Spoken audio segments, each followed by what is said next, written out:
Good morning. This is Tech Talk Today. It's a Wednesday, June 11th, 2014. This is episode 7, and my name is Chris. My name is Chase. Good morning to you all. Good morning, Chase. Good morning, Chris. So here we are in the week of E3, and today is the first day I can say I've been genuinely surprised, something that caught my attention that I did not expect to catch my attention. In fact, Really? several things have. Really? Yeah. Between yesterday and today? Yeah, this has been the best day of the week for me so far from E3. So what is it? We're going to get into it, but why don't we start? Now you tease. I know. Why don't we start with some tech headlines, though? Time for the headlines. I think this is a big story, so we'll start with this, then we'll transition into some gaming, and then we'll come back out of it with some more tech headlines. Did you see this one, Chase? Google is buying a satellite company called Skybox for $500 million. It feels like a discount to me.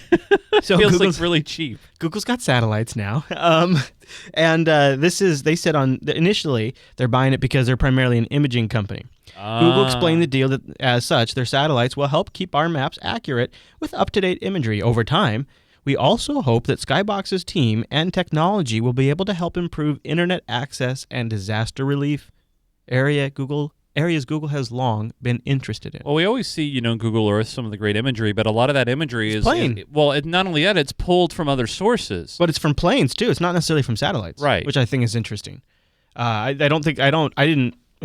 suppose if you always need high up. You need both probably. Right. Yeah, probably get both. Wow. So I wonder if that means they're also going to be. Well, they'll probably just eventually have a fleet of drones that also supplements this. Well, and we all know drones are not a bad thing. You think Google's really going to be able to offer a Google satellite internet service? Google FiberSat? It seems to me that a satellite company that's set up for imaging and a satellite company that's set up to deliver internet access are two very different companies. Well, you would, if you put the parts up, maybe they have that already installed. And I don't think the company was necessarily profitable either. Although they have raised $91 million from investors, including one of the investors was Crunch Fund, Mark Arrington's. So was this basically the cheapest SAT company that they could go after and purchase? I don't know, maybe XM Sirius might be. Hey-oh. No, I think it probably is. And it's pretty interesting. And what other tech company do you know? Well, there's probably ones we don't know about, but I don't know. I just find it fascinating. Google's really like nobody else. A lot of tech pundits like to compare Google and Apple and Google and Microsoft. Google is in a category of its own. Right. Well, wasn't it? I swear I wanted to say, wasn't it Facebook who also did wasn't it balloons, or they got some sort of internet? They're working on a drone thing. Well, you're thinking of the Google Loon project, which is balloons from Google. Right. They're still working on that too. One of them crashed recently. So they want everything eventually that you just go through Google. Yeah. You ever seen the movie Idiocracy? Yeah. You know how they say, welcome to Costco, I love you, and Costco's like 50,000 miles long? And it's like every store. Everything in the future is going to be Google. Hey, Chris, man, how's your Google phone on your Google laptop there, man? You got good Google internet? Hey, how's your Google self-driving car going down to the Google store? Yes, exactly. Yeah, and also your Google Made, and because it's a robot, they're into robots, and the Google manufacturing lines, and Too much Google. You know who will stop them? You know who stops robots in their tracks? Sonic the Hedgehog. Sonic the Hedgehog in his new movie. This is actually one of the E3 announcements. This is our first E3 story of the day. Sonic the Hedgehog is going to be on the big screen. Too late.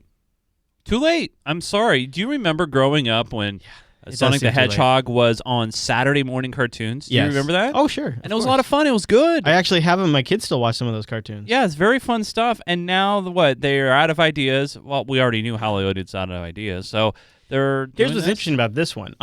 So there was actually a Sonic movie once before, but it was actually cut from a Japanese movie and then kind of assembled into a movie for the U.S. back in the late 90s. This one is going to mix live action and animation. And it's a collaboration between Sony and 22 Jump Street Productions. So I don't know what to think of this. I guess it's going to be targeted at kids. Well, it better be. Yeah. Sonic. I just don't see Sonic as a. How much would it freak you out if you're a kid, growing up on Sonic, and then all of a sudden you go to the movie and Sonic and his porcupines is going after some enemy and sticking him with blood gushing everywhere. Wow, Chase, this got dark. I mean, think about it. Sonic could be like a terrorist, right? Yeah, really. He could have like razor sharp blades built into his body. I know. And he gets all mad, then he starts spinning up, and Tails is like... And he just is like, it's like taking an axe saw, or a spinning saw to somebody. And Sonic had a buddy by the name of Tails. Yeah. And so Tails would be like, Sonic, please don't do it, Sonic. And then all of a sudden, Sonic just barrels through animals I mean, come on. Chat room thinks we got a little too dark. All right, fair enough. All right. Before we get into the rest of E3 stuff, including we'll start with the first story that I thought it was a joke when the chat room first said it to me, and then like an hour or two later, somebody else from the chat room was like, "No, that's legit." And so I will tell you about the story that I actually thought was totally bogus. But first, I want to thank our patrons over at patreon.com/today. We're now 167 patrons, $1,705.75. This is a Patreon that not only keeps this show on the air and now is keeping this show ad-free, but we're also trying to fund some initiatives here at the Jupiter Broadcasting Network. And Chase, we have different pledge levels, right? That's right. Well, the thing is, you can come in at any level that you feel appropriate. Right, of course. I mean, of course. I mean, if you could do $1 a month, that's great. If you could do $5, that's great too. But Chris, you have this special, exclusive kind of a club, if you will. Ready for this, Chase? All right, so Chris is now going to show off some of the benefits. It's toilet paper. Chris is showing toilet. Look at that. Oh. Look at that. That's what we're going to be sending out to our... oh, my God, this is sexy. I know. That's what we're going to be sending out to our pledge members who are part of the Swag Club. How awesome is that? I like the red rim, too. I know, and check that out.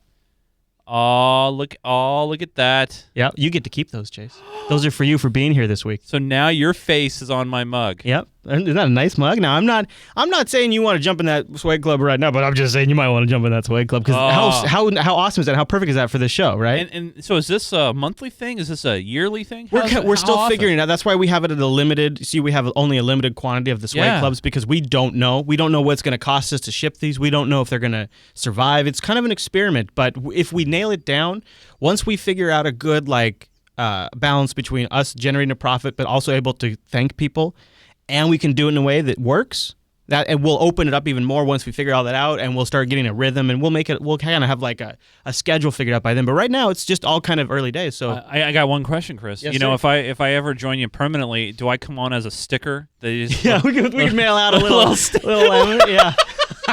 It's like, that'd be awesome. Chase, there's right there. Yeah, that'd be good. ChaseInYourFace.tk. So we'd love to have your support. The next milestone we're almost at is the Barbecue Challenge. Now, the Barbecue Challenge is really more about just celebrating a certain funding level for the Jupiter Broadcasting Network. People might get confused that you're actually just going to be eating barbecue all the time. Well, that's going to happen too. I mean, that already does happen. That's happening right now. That's already a thing. Newsflash. But no, what this is, that's really just we're going to have a celebration. And I kind of have an idea that is going to be pretty fun. And we'll incorporate it. It'll be part of the show, but it won't overtake the show. It's just going to be a moment of celebration. Right. And what we want to do is we want to try to get the base level funding of the Jupiter Broadcasting Network to a point where we can take some risks, some jumps. Right now, we're really extending ourselves, and we feel it. And the thing is we've definitely reached our limits and what we can do at our current level of funding. And there's a lot of ways you can fund a podcast network, but I think this is the best system because not only does Patreon give us a platform where you can pay with whatever kind of payment system you want. I mean, they're adding Bitcoin soon. Yeah. But they've got, direct or through PayPal. But there's a perk system, an incentive system where you can go and we'll release exclusive content just for the folks who support us. We do that from time to time. Also, all of the funding is transparent, so you know the shows that you like, the network that you want to listen to, you know where it's at. You can do a health check. Yep. And these milestones that we've reached are important to us. So we'd really love your support because I really want to take things to the next level, and we're so close. So close. And there's so many ideas that part of this page, too, is being able to experiment and do fun things in the show when we reach the different milestones. That's why these two things are linked together, is when we reach those funding levels for the network, we're going to celebrate and do fun things in the show for it. So patreon.com/today, and thanks, everybody, for supporting Tech Talk Today and the Jupiter Broadcasting Network. Okay, Chase, you ready for the one that surprised me the most, the one that I thought was, it's a fake. That's what I was saying. So you thought something was not real. Well, I just didn't think they would go to this well anymore. I don't know, because I'm a naive man, I suppose. It is the new Doom game. Did you see the announcement? Did you see the trailer? We were standing on the edge of discovery. Look at this. It's the Doom trailer from id Software and Bethesda. It's coming to QuakeCon in 2014. And we saw our first teaser of it. We let them in. What do you think, Chase? Are you super excited? Holy union of flesh and metal. No. Yeah, not so. You know why? Either. I'll tell you why. I have great memories of Doom. Okay. Sure. Great memories of Doom. Sure. We all remember the codes: ID KFA, ID QQD, I believe it was. All these different codes, invincibility, all weapons, and all these great things that made Doom awesome. And I played it over an IPX network Right on, man. protocol. Look at you. It was one of those things that, man, really got me into PC gaming. And this was when I was 6th grade, 7th grade. Yeah. Yeah, but it's just it's not been the same. No, and so now they're going back to the well and they're restarting it. And you know what's funny? Because the game I am actually excited about, in some ways you could argue is going back to the well too. But my actual walkaway surprise was Yoshi's World from Nintendo. In fact, a lot of stuff from Nintendo actually got my interest. I was watching the Nintendo games. They looked genuinely delightful to play. Like they looked like my endorphins would be squirting in the back of my mind all the time. Yoshi's World. And it looks like the kids would enjoy playing this. Now, it looks like a fun Yoshi's World. I remember after school, Yoshi's Island 2 or Yoshi's Island 1. Incredible game. I was so hooked on it. I was so possessive, getting 100% on every level. This game plus HD graphics, I know, right? plus LSD equals what? Equals amazingness. Yeah, I think this looks like a winner. The other one coming out of Nintendo that looks like a potential winner to me is the Mario Brothers Build Your Own Mario Brothers game. Did you see this? Yeah. It's a Mario world builder. I know. Which makes a ton of sense because that's what like a lot of people do when they're making video games anyways, and it mixes the old... have you ever seen any custom ROMs where people have it's awesome. And what you can do is you can switch between the old 8-bit Mario, or you can go to the new... This looks so good. Oh my god. I know. Mario's like, And if they integrate a network component of this where you could download other folks' levels or install them somehow and play these, you now, could... I just love the fact that they're going to obviously incorporate the second screen on your right, for Wii drawing, U. yeah. And for drawing, you drag in... Oh, man. Oh, this is the thing, right? Everybody has counted out Wii U. They're like, oh, you know what, Nintendo, you need to start making your games for other consoles. You need to put them out on mobile. It's time for you to give up. It's time for you to stop and just not do it. But look at this. This looks look really at this, good, you guys. And I see now they just switched to the HD mode, so you can play the same levels in either original OG 8-bit or... I like OG 8-bit. Yeah, it's not OG 8-bit because you can tell by the character animation that it's being animated by a more modern engine. But either way, it looks really fun. Oh my god! I know, and like the thing is like I could see my kids wanting to build their own levels. Well, and do not this only too. that we could have it, say for example, a Jupiter Broadcasting Challenge That'd where be people great. could customize their own levels and see how we can beat them faster, you or me. That would be really fun. This is beautiful. I'm surprised. So Mario Maker made my list. And now the problem I have with Nintendo is a lot of this stuff is 2015 for Nintendo. It's a long time. Well, don't worry. You got Mario Kart to keep you busy for a while. And the new Super Smash Brothers looked really fun too. That was the other thing. Well, did you also see the announcement about the new Zelda game Yes. that will be more free and open world, Yeah. and the graphics looks really fun, and it's a more mature version of cell shading, a more edgy version of cell shading, and I was looking at all of the games that have been announced. I'm like, yeah, there's a couple for the PlayStation 4 that would be great. But for the most part, everything's going to be available to the PC platform. And the games that I think I would actually get the most delight from playing and also be able to play with my kids are all on Nintendo. And I got to tell you, Chase, when we started this week of E3, I did not think I'd be coming out of this thinking, boy, if I was going to buy today, I'd be buying a Nintendo. Although, I mean, not today. If I was going to buy next holiday season. And you'd get a great deal on one too because they are the cheaper console. This is what I was thinking. This is exactly what I was And you can go all digital if you wish. I mean, I've gone all digital with my Nintendo Wii.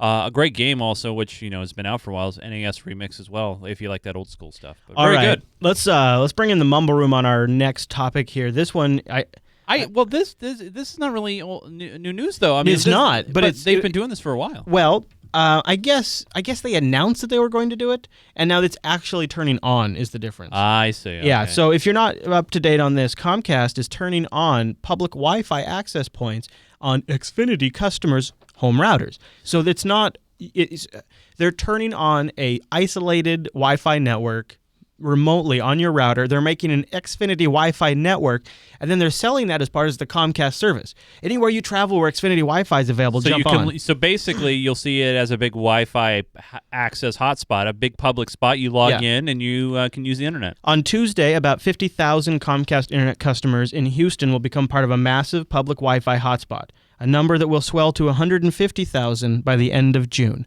Now, the other thing you have to wonder are what the security implications of this, because if you are enabling Wi-Fi on a box in my house, and perhaps I know how to take advantage of that box, who says I'm not going to maybe monkey around with the Wi-Fi network? Isn't it basically an isolated network where, like you can enable guest accounts on your Wi-Fi? Yeah, but the thing is, these routers' security are pretty weak. And so it's not that hard to get, Comcast admin level access to these. So all it takes is one person to be I don't know. exploited. How do you feel about this? How would you feel? I'm a Comcast customer here at the studios, but let's say you were at home and you had a Wi-Fi access point, because here's what I worry about. And maybe they have QoS, but I worry about maybe I'm live streaming and I want all of the performance that my network has available to me, because even just impacting my latency would screw me up.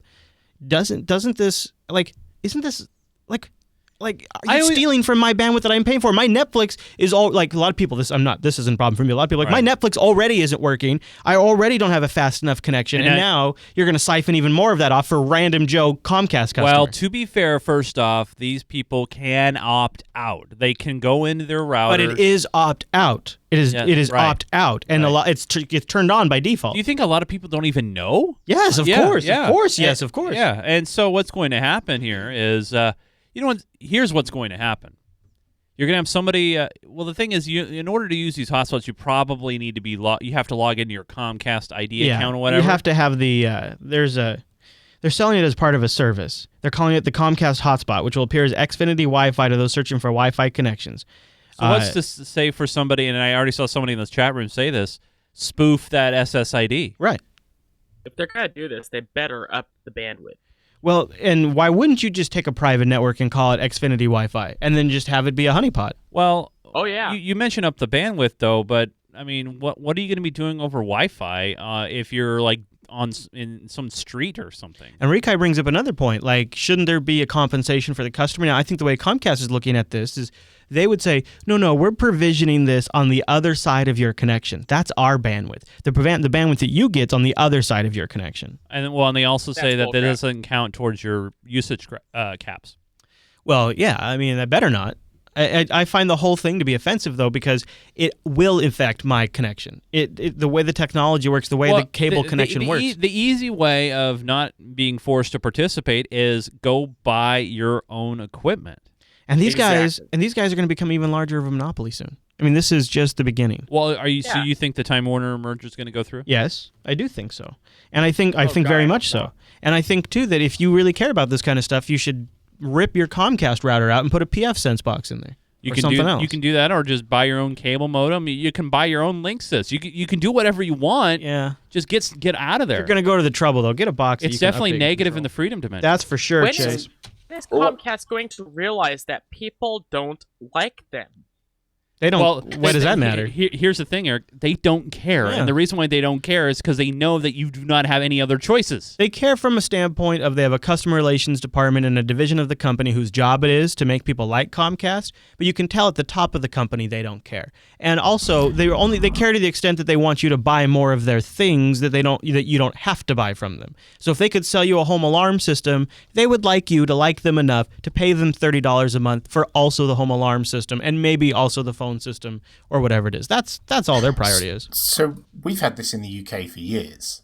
British Telecom they partnered with an organisation called FON. I don't know if you've heard of FON. They used to have these really dirt cheap Wi-Fi access points called Fonera that you plug into your own network, and then once you sign up, you share a bit of your bandwidth and you can use someone else's bandwidth, same kind of thing. But this with British Telecom, they partnered with FON and baked it into their home Wi-Fi routers in the same way that Comcast are in the States. And if I look at the map, there are loads of them dotted around me because British Telecom has had a monopoly for a number of years, so they're very much like Comcast in the States.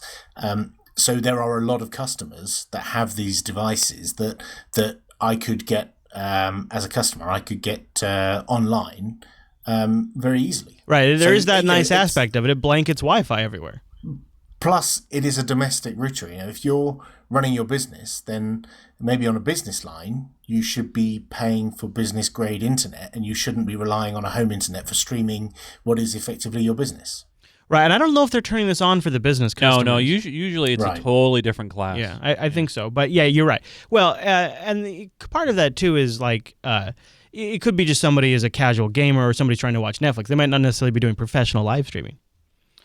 What about the legal ramifications? I mean, what if someone connects to your Wi-Fi there and they're doing something legally problematic? They have to first log in with their Comcast credentials, right? And I bet they probably are assigning that interface its own IP from Comcast. They probably have their own DHCP pool just for the Xfinity Wi-Fi stuff. You would hope. Yeah. Well, we'll let you know because it's going to roll out. It's going to roll out soon, so we'll see how people react and see if there's any shenanigans that go down. Speaking of shenanigans. I don't know if anybody's going to be making it to Google I/O, but you might be getting yourself a watch. Ooh, a new watch? This is an LG watch. This isn't a circle. It's going to be a boxy. All the pictures we've seen are circular watches, but this one will have a square UI. This comes from sources directly familiar with the situation, according to AndroidAuthority.com. They will be showing off the watch and then be given away to everyone who attends Google I/O 2014 this year. There also will reportedly be another manufacturer there displaying their watch. Here's the problem I have with all these different manufacturers. I mean, right now, Samsung has their new Gear watch out there as well. They only work with maybe one or two different phones. Yeah. These, I think, will be much better about that, but it'll probably probably only will work with certain versions of Android. And probably have to have a new version of Android, right? Android 4.5, or are they just going to go right to 5? I mean, well, probably 4.5 or something like that. But and how long will you get software updates for? We've already seen there's a plethora of devices, Android devices, that no longer get software updates. Yeah. And a watch tends to sit on your arm for a lot longer than people tend to keep watches for a fair amount of time. Right. How long before these things become completely unusable because they're no longer supported? And if we go back in time, we remember that one of the reasons given to us that older Android devices don't get newer versions of Android is because simply they don't have the system resources. Well, guess what is even more constrained in resources right now? Gen 1, Gen 2, and Gen 3 watches are all going to be very constrained in resources.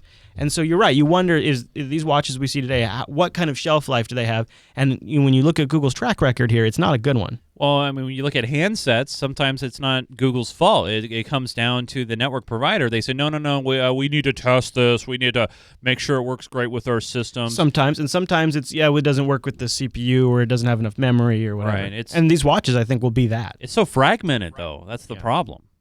That's why I would much rather buy a Pebble than any Android watch.